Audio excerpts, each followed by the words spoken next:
Hello friends, स्वागत है आपका हमारे YouTube channel learning with BCC point में। दोस्तों, आज हम आपको बताएंगे श्रम विभाजन और जाति प्रथा के बहुत ही इंपॉर्टेंट क्वेश्चन जो एग्ज़ाम 2025 में आपके बोर्ड एग्ज़ाम में आएंगे ही आएंगे। ठीक है दोस्तों, तो चलिए वीडियो को स्टार्ट करते हैं। इससे पहले अगर आपने अभी तक हमारे चैनल को सब्सक्राइब नहीं किया तो सब्सक्राइब कर लीजिए। ठीक है, चलिए नंबर 1 हमारा क्वेश्चन देख लेते हैं। श्रम विभाजन और जाति प्रथा के लेखक कौन है? ठीक है, सबसे पहले ये लेखक जो होता है वो क्या होता है, बहुत ही इंपॉर्टेंट होता है, आपके बोर्ड एग्जाम में पूछता है। ऑप्शन है डॉक्टर राम मोहन लोहिया, बाबा साहेब भीमराव अम्बेडकर, महात्मा गांधी या डॉक्टर संपूर्णानंद। ठीक है, तो श्रम विभाजन तथा जाति प्रथा के लेखक जो है वो बाबा साहेब भीमराव अम्बेडकर है, यानी ऑप्शन नंबर हमारा बी राइट आंसर हो जाएगा। ठीक है, नंबर 2 क्वेश्चन की तरफ बढ़ते हैं। नंबर 2 क्वेश्चन है, डॉक्टर भीमराव अम्बेडकर के पिता का क्या नाम था? ठीक है, ये पिता का नाम जो है वो बहुत ही इंपॉर्टेंट है दोस्तों, क्योंकि भी इंपॉर्टेंट क्वेश्चन है, बहुत बार एग्जाम में भी पूछा जा चुका है। Option A Ramdev Sakpal, option B Ramji Sakpal, option C Ramkrishna Sakpal, option D Radhe Shyam Sakpal. ठीक है, राधे राम सकपाल। तो डॉक्टर भीमराव अम्बेडकर के पिता का दोस्तों क्या नाम था? रामजी सकपाल था, यानी ऑप्शन नंबर हमारा बी राइट आंसर हो जाएगा। ठीक है दोस्तों, बढ़ते हैं नेक्स्ट क्वेश्चन की। नंबर 3 हमारा क्वेश्चन है, आधुनिक सभ्य समाज कार्यकुशलता के लिए किसे आवश्यक मानता है? ठीक है, आधुनिक यानी अब का समाज है वो कार्यकुशलता के लिए किसको जो है वो आवश्यक मानता है? ठीक है, श्रम विभाजन, बहुधन विभाजन, जन विभाजन या जाति विभाजन। ठीक है, तो आधुनिक समाज हमारा श्रम विभाजन को क्या करता है? कार्यकुशलता के लिए आवश्यक मानता है। ऑप्शन नंबर हमारा राइट आंसर हो जाएगा। दोस्तों, इस चैप्टर से क्वेश्चन पूछता है दोस्तों, आप इसको जो है वो लिख कर ले लो। ठीक है, इसलिए आप अच्छे से वीडियो को देखना ध्यान से। 4 नंबर क्वेश्चन, जाति प्रथा भारत में बेरोजगारी का एक डैश कारण बनी हुई है? ठीक है, क्या कारण बनी हुई है? नीचे ऑप्शन है हमारा, प्रत्यक्ष कारण है या प्रमुख कारण है, ए एवं बी दोनों या इनमें से कोई नहीं। तो श्रम विभाजन जाति प्रथा क्या है? दोनों कारण है, यानी प्रत्यक्ष भी है और प्रमुख भी है, यानी ऑप्शन नंबर सी हमारा राइट आंसर हो जाएगा।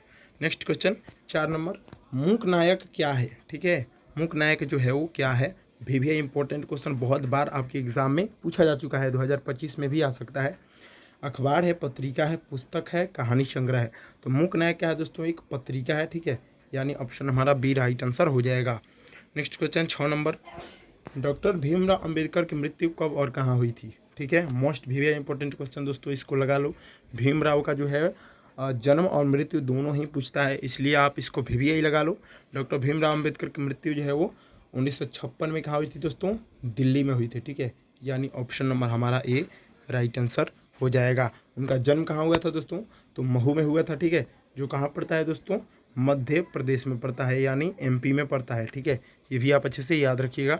ठीक है, 7 number question, doctor Bhimrao Ambedkar का जन्म कब हुआ था? ठीक है, देखिए दोस्तों, ये क्वेश्चन आ ही गया।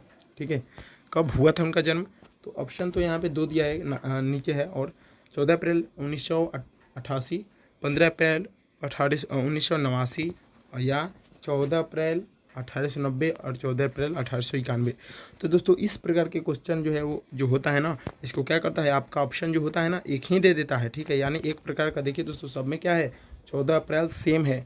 तो दोस्तों, आपको अप्रैल यहाँ पे तो याद करना ही है, लेकिन आपको ईस्वी भी याद करना है, यानी उनका जो है जन्म 1891 में हुआ था। ठीक है, और कहाँ हुआ था? मैंने आपको अभी बताया दोस्तों, मध्य प्रदेश में हुआ था, यानी मध्य प्रदेश के कहाँ हुआ था दोस्तों? महू नाम के गांव में हुआ था। ठीक है, और किस परिवार में हुआ था? तो दलित परिवार में हुआ था, ये आप अच्छे से याद रखिएगा। ठीक है, नेक्स्ट क्वेश्चन की तरफ बढ़ते हैं। 8 नंबर क्वेश्चन है हमारा, अंबेडकर की दृष्टि में भाईचारे का वास्तविक रूप कैसा होता है? दूध और शक्कर के मिश्रण की तरह, दूध और पानी के मिश्रण की तरह, तिल और तडुल के मिश्रण की तरह, या पानी और नमक के मिश्रण की तरह। तो डॉक्टर भीमराव अम्बेडकर की दृष्टि से जो है भाईचारे का वास्तविक रूप दूध और पानी के मिश्रण की तरह होता है, यानी ऑप्शन नंबर हमारा बी नंबर क्या हो जाएगा? राइट आंसर हो जाएगा। नेक्स्ट क्वेश्चन की तरफ बढ़ते हैं। 9 नंबर हमारा क्वेश्चन है, डॉक्टर भीमराव अम्बेडकर के संविधान निर्माण में महत्वपूर्ण भूमिका किसकी है? भारतीय संविधान के निर्माण में महत्वपूर्ण भूमिका किसकी है? भीमराव अम्बेडकर, ज्योतिबा फुले, राजगोपालचारी, महात्मा गांधी। ठीक है, तो संविधान के निर्माण में बहुत ही महत्वपूर्ण भूमिका डॉक्टर भीमराव अम्बेडकर की, यानी ऑप्शन नंबर हमारा ए राइट आंसर हो जाएगा। 10 नंबर क्वेश्चन है हमारा, सभ्य समाज की आवश्यकता है किसको है? जाति प्रथा, श्रम विभाजन, अनुबंध या दूध पानी। ठीक है, तो सभ्य समाज की जो है वो आवश्यकता श्रम जो है जाति प्रथा की, ऑप्शन नंबर ए हमारा राइट आंसर हो जाएगा। ठीक है, नेक्स्ट क्वेश्चन की तरफ बढ़ते हैं। 11वां हमारा क्वेश्चन है, प्राथमिक शिक्षा प्राप्त करने के बाद अंबेडकर उच्चतर शिक्षा प्राप्त करने के लिए कहाँ गए? ठीक है, इटली गए थे, दक्षिण अफ्रीका गए थे, न्यूयॉर्क गए थे या दक्षिण कोरिया गए थे? तो जो है प्राथमिक शिक्षा प्राप्त करने के बाद जो है भीमराव अम्बेडकर कहाँ गए थे दोस्तों? न्यूयॉर्क में गए थे, यानी ऑप्शन नंबर सी हमारा राइट आंसर हो जाएगा। दोस्तों इसको आप याद रखिए क्योंकि ये बहुत ही इंपॉर्टेंट आपको मैं आज के जो है वो वीडियो में क्वेश्चन बता रहा हूँ कि जिसको आप लिख कर रख लो दोस्तों, आएगा ही आएगा। ठीक है, इस चैप्टर से तो 2-3 क्वेश्चन आपको धरा हुआ है। ठीक है, इसलिए आप इस वीडियो को अच्छे से देखिए। 12 नंबर, अंबेडकर चिंतन व रचनात्मक के लिए प्रेरक व्यक्ति थे, किसके थे? बुद्ध के, कबीर के, ज्योतिबा फुले के, इनमें से सभी। ठीक है, तो अंबेडकर जो थे ना, इन तीनों आदमी के जो है वो प्रेरक व्यक्ति थे, यानी बुद्ध के भी थे, कबीर के भी थे और ज्योतिबा फुले के भी थे, यानी ऑप्शन नंबर हमारा डी हो जाएगा, यानी इनमें से सभी आदमी के थे। नेक्स्ट क्वेश्चन, जाति प्रथा तोरक मंडल भाषण लाहौर में कब हुआ था? ठीक है, जाति प्रथा तोरक जो है वो एक मंडल था। ठीक है, वो लाहौर में हुआ था। ठीक है, भाषण हो रहा था 1942, 1940, 1936 या 1938। तो ये 1936 में हुआ था। ठीक है, ऑप्शन नंबर सी हमारा राइट आंसर हो जाएगा। 14 नंबर क्वेश्चन, श्रम विभाजन और जाति प्रथा क्या है? कहानी है, ठीक है, या क्या है? भाषण, निबंध या साक्षात्कार है? मोस्ट वेरी इंपॉर्टेंट क्वेश्चन आपके एग्जाम में पूछेगा ही पूछेगा। इनमें से आपका एक क्वेश्चन जरूर पूछेगा, जो भी चैप्टर हो पूछ देगा कि ये क्या है, भाषण है, कहानी है, निबंध या साक्षात्कार है। ठीक है, तो श्रम विभाजन या जाति प्रथा क्या है? एक तरह से निबंध है। ठीक है, लेख है, ऐसे है। ऑप्शन नंबर सी हमारा राइट आंसर हो जाएगा। नेक्स्ट क्वेश्चन, निम्नलिखित रचनाओं में से कौन सी रचना डॉक्टर अंबेडकर की है? ठीक है, the castes in India, the untouchables, who are they, who are Shudras, इनमें से सभी। ठीक है, तो ये तीनों जो है वो लेख जो है वो क्या है? भीमराव अम्बेडकर जी की है। ठीक है, ऑप्शन नंबर डी हमारा राइट आंसर हो जाएगा, इनमें से सभी। 16 नंबर क्वेश्चन, आधुनिक सभ्य समाज का श्रम को आवश्यकता क्यों मानता है? ठीक है, श्रम विभाजन को आवश्यक क्यों मानता है? आधुनिक जो है सभ्य समाज है, कार्यकुशलता के लिए, भाईचारा के लिए, रूढ़िवादिता के लिए, इनमें से कोई नहीं। तो आधुनिक सभ्य समाज है वो कार्यकुशलता के लिए क्या करता है? श्रम विभाजन को अपना जो है वो आवश्यक मानता है। ऑप्शन में राइट आंसर हो जाएगा। नेक्स्ट क्वेश्चन, श्रम विभाजन और जाति प्रथा पाठ बाबा साहेब के किस भाषण का संपादित अंश है? The caste in India, their mechanism, या जेनेसिस एवं डेवलपमेंट, हिलिएशन ऑफ कास्ट। ठीक है, या एक और ऑप्शन नीचे आपका दिया है। ठीक है, हूँ इज सुद्राज। ठीक है, तो ये भीमराव अम्बेडकर की एलिहेशन ऑफ कास्ट का क्या है? एक हिस्सा है। ठीक है, ऑप्शन नंबर सी हमारा राइट आंसर हो जाएगा। 18 नंबर क्वेश्चन हमारा है, डॉक्टर अंबेडकर के भाषण इनहेलेशन ऑफ कास्ट को किसने हिंदी में रूपांतरित किया है? ठीक है, जो इनहेलेशन ऑफ कास्ट है इसको किसने जो है हिंदी में क्या किया है? बदला है, यानी अनुवादित किया है। ललित सिंह यादव, किशोर लाल, ठीक है, मोहन वाजपेयी, इनमें से कोई नहीं। ठीक है, तो डॉक्टर अंबेडकर के जो भाषण है इनहेलेशन ऑफ कास्ट, इसको जो है ललित सिंह यादव ने क्या किया है? हिंदी में अनुवाद किया है। आप याद रखिएगा क्योंकि बहुत ही वीवी इंपॉर्टेंट ये क्वेश्चन है। ठीक है, चलिए नेक्स्ट क्वेश्चन की तरफ बढ़ते हैं। 19 नंबर क्वेश्चन, अंबेडकर का जन्म किस परिवार में हुआ था? ब्राह्मण, क्षत्रिय, दलित या कायस्थ? ठीक है, तो अंबेडकर का जन्म आप जानते ही हो कि दलित परिवार में हुआ था। ऑप्शन नंबर सी हमारा राइट आंसर हो जाएगा। नेक्स्ट क्वेश्चन 20 नंबर, लेखक को इस युग में कहाँ पर विडंबना दिखाई दी है? जातिवाद में, नारीवाद में, निर्विवाद में, परिवारवाद में? ठीक है, तो लेखक को इस युग में जो है वो जातिवाद में विडंबना दिखाई दे रहा है, क्योंकि जाति से क्या करते हैं लोग? भेदभाव करते हैं। ऑप्शन नंबर ए हमारा राइट आंसर हो जाएगा। क्वेश्चन नंबर 21, डॉक्टर अंबेडकर के माता का क्या नाम था? मोस्ट भी इंपॉर्टेंट क्वेश्चन। ठीक है, इसको मैं आपको ट्रिक से भी बताऊंगा। ठीक है, रानी बाई था, कुंती बाई था, शीला बाई था या भीमा बाई था? ठीक है, तो डॉक्टर अंबेडकर का जो शुरुआती नाम है क्या है? भीमराव अम्बेडकर है ना दोस्तों, भीम है ना, इसमें भीम लगा हुआ है। तो इनके माता का भी नाम क्या था? भीम, उसमें आ लगा दो, भीमा बाई। ठीक है, ऑप्शन नंबर डी हमारा राइट आंसर होगा। क्योंकि ट्रिक पे बैठता है, डॉक्टर भीमराव अम्बेडकर के जो है नाम के ट्रिक पे बैठता है, तो आप इसको जो है माता के नाम इनके जो है ट्रिक से भी याद कर सकते हैं। ठीक है, यानी भीमा बाई इनके माता का नाम था। 22 नंबर क्वेश्चन, डॉक्टर अम्बेडकर ने PhD की उपाधि कब धारण की? ठीक है, 1920 में, 1918 में, 1916 में, 1914 में? तो इन्होंने PhD की जो है वो उपाधि 1916 में धारण की थी। ऑप्शन नंबर सी हमारा राइटिंग जो है वो राइट आंसर हो जाएगा।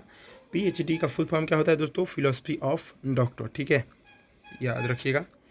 नेक्स्ट क्वेश्चन 23 नंबर, लेखक की दृष्टि में विडंबना की बात क्या है? जाति के पोषकों की कमी नहीं है, जाति के पोषक नगण्य है, आर्थिक दृष्टि से जातिवाद उचित है, जातिवाद लोकतंत्र के विरुद्ध नहीं है। तो आपने चैप्टर में पढ़ा होगा कि लेखक की दृष्टि में विडंबना की बात यह है कि जातिवाद की पुस्तकों की क्या है कमी आज की डेट में नहीं आने। ऑप्शन नंबर ए हमारा राइट आंसर हो जाएगा। बढ़ते हैं दोस्तों नेक्स्ट क्वेश्चन की, और हमारा नेक्स्ट क्वेश्चन है 24 नंबर क्वेश्चन। लेखक की दृष्टि में आदर्श समाज कैसा होना चाहिए जिसमें स्वतंत्रता, समता और भ्रातृत्व का भाव हो। ऑप्शन ए है। नेक्स्ट ऑप्शन है जिसमें सभी धनी हो, जिसमें सभी पढ़े लिखे हो, या सभी स्वस्थ हों। ठीक है, तो इसका राइट आंसर हमारा हो जाएगा ऑप्शन ए, यानी जिसमें क्या हो, स्वतंत्रता, समता का क्या हो, भ्रातृत्व छुपा हो, यानी सभी के साथ क्या होना चाहिए, स्वतंत्र व्यवहार होना चाहिए। यही जो है वो जो डॉक्टर भीमराव अम्बेडकर के अनुसार होना चाहिए। ऑप्शन नंबर ए हमारा राइट आंसर हो जाएगा। Next question 25 number question. लेखक बेरोजगारी का प्रमुख और प्रत्यक्ष कारण किसे मानता है, अशिक्षा को, जनसंख्या को, जाति प्रथा को, या उद्योग धंधों की कमी को। ठीक है, तो बेरोजगारी का प्रमुख प्रत्यक्ष कारण जाति प्रथा को मानता है। ऑप्शन नंबर सी हमारा राइट आंसर हो जाएगा। Next question, the caste in India their mechanism किनकी रचना है। मोस्ट भी इंपॉर्टेंट क्वेश्चन है दोस्तों। ठीक है, द कास्ट इन इंडिया जो है वो डॉक्टर भीमराव अम्बेडकर की रचना है। ऑप्शन नंबर हमारा राइट आंसर हो जाएगा। नेक्स्ट क्वेश्चन, आर्थिक पहलू से भी जाति प्रथा डैश से लाभदायक है, हानिकारक है, अनुकूल है। यानी आर्थिक पहलू से भी क्या है, जाति प्रथा हानिकारक है। ऑप्शन नंबर ए हमारा राइट आंसर हो जाएगा। यहाँ पे हानिकारक भरा जाएगा। ठीक है दोस्तों। Next question 28 number question, doctor Bhimrao Ambedkar का जन्म कहाँ हुआ था। वेरी इंपॉर्टेंट क्वेश्चन, आपको अभी बताया है। डॉक्टर भीमराव अम्बेडकर का जन्म महू में हुआ था, मध्य प्रदेश में, और वो भी दलित परिवार में हुआ था। ठीक है, ऑप्शन नंबर हमारा क्या हो जाए, ए नंबर सही आंसर हो जाएगा। ठीक है, 29 नंबर क्वेश्चन, डॉक्टर अंबेडकर ने किस पत्रिका का संपादन किया है। उज्ज्वल भारत, उड़ता भारत, बहिष्कृत भारत, या पुरस्कृत भारत। ठीक है, तो डॉक्टर भीमराव अम्बेडकर ने बहिष्कृत भारत पुस्तक का जो है वो क्या किया, संपादन किया, लिखा। ऑप्शन नंबर सी हमारा राइट आंसर हो जाएगा। दोस्तों इस जो है वो PDF लेना चाहते हैं इस चैप्टर का, तो हमारे जो है वो डिस्क्रिप्शन में का लिंक है, सीधे सीधे जाकर डाउनलोड कर लो। ठीक है, नेक्स्ट क्वेश्चन 30 नंबर, भारतीय संविधान का निर्माता के रूप में किसको जाना जाता है। ठीक है, यानी हम किन्हें जानते हैं, महात्मा गांधी को, अम्बेडकर को, पंडित जवाहरलाल नेहरू को, या सुभाष चंद्र बोस को। तो संविधान निर्माता के रूप में हम जो है दोस्तों किसको जानते हैं, तो भीमराव अम्बेडकर को जानते हैं। ऑप्शन नंबर बी हमारा राइट आंसर हो जाएगा। दोस्तों आज की इस वीडियो में इतना ही दोस्तों। बाकी आप बताओ कि आपको वीडियो कैसे लगी, कैसे जो है इस वीडियो में क्वेश्चन थे, अच्छे थे, ठीक है, या ख़राब थे।